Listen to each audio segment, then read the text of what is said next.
The latest progress on the Starfire has been the HVAC, the air conditioning and heating. We decided to go ahead and do it before we put the engine in, just because you can access everything easier without the engine in there, because it's a tight fit. So you can see the holes there where we've taken out the heater box. And we've also had to pretty much disassemble the whole entire dash to get all that out. So we've taken out the steering column and the gauge cluster and all that. So we'll clean all that up too while we're at it, and put all new bulbs in the gauges while we've got it all apart. And then we had an issue. The reason we took this out was so we could change out the heater core, because it's original heater core and it was seeping a little bit. And also the hot cold blend on the control here. When you actuated this, it wouldn't go over all the way to hot. So I suspected there was a mouse nest in it, and there was. It was full of a huge mouse nest. So we got that all cleaned out. So there's the dash, completely disassembled. That was quite a chore. I'm used to my A-body car, which has a lot more room underneath the dash than these H bodies do. But anyway, we got everything out. Got all the ductwork and the dash and pieces all back there under the hatchback. And then we also have the steering column here we took out, and all the other pieces. The dash pad, I'm gonna try to get a repair kit, and there's a crack on the corner of the dash pad there. And then just clean everything else up, and some of the stuff we gotta dye. We're gonna dye it blue, but I got the seats out too, and that all looked real good. We did find the build sheet for the car.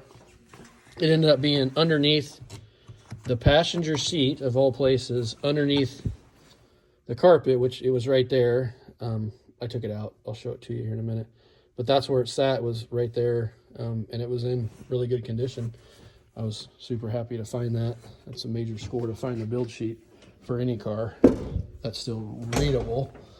So the heater box, we've been working on it, getting it all fixed up and working.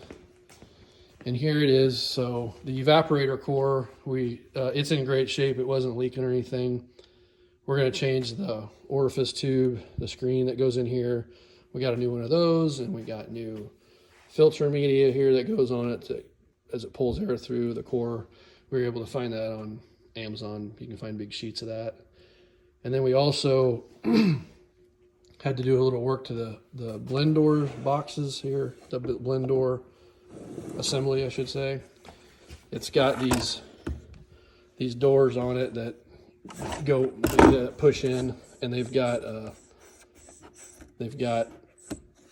weather stripping, I guess, some kind of foam on it. And we had to replace all that, and they were all rusted up, and we cleaned them and painted them and put new seals on them. And then the vacuum actuators, the bottom one, this one was fine. It's in really good shape still. It's tight and works really good.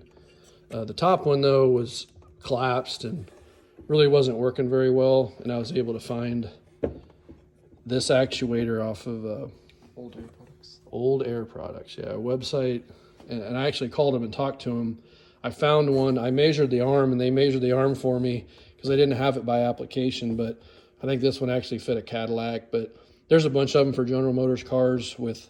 I just got one with an extra long arm, and I figured I could cut it and drill a hole where I needed it. But it ended up, the hole was perfect by chance for that car. So if you need those, that's where you can get them. I was figuring I wouldn't be able to find them, but we cleaned it up. There's, like I said, there was a big mouse nest right here. This was full of mouse nests. So that door, yeah, that flapper door, that's the hot cold blend. It wouldn't move all the way. So we got it obviously to where it works good now. So, and we cleaned all these up and painted them and re-riveted them on.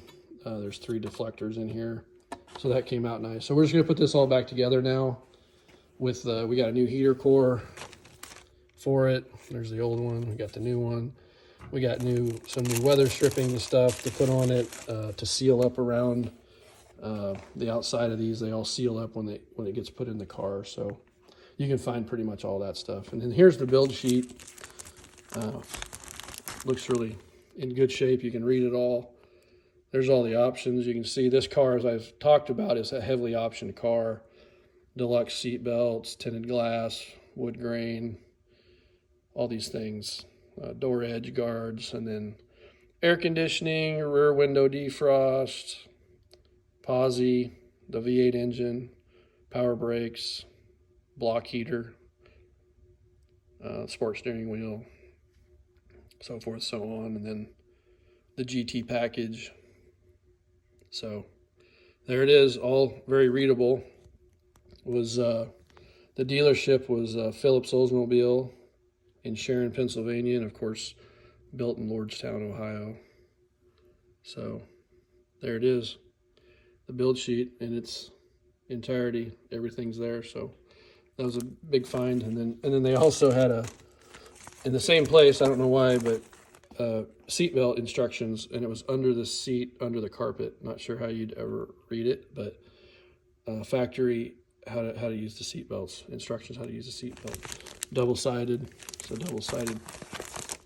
piece of paper. So that was another cool find.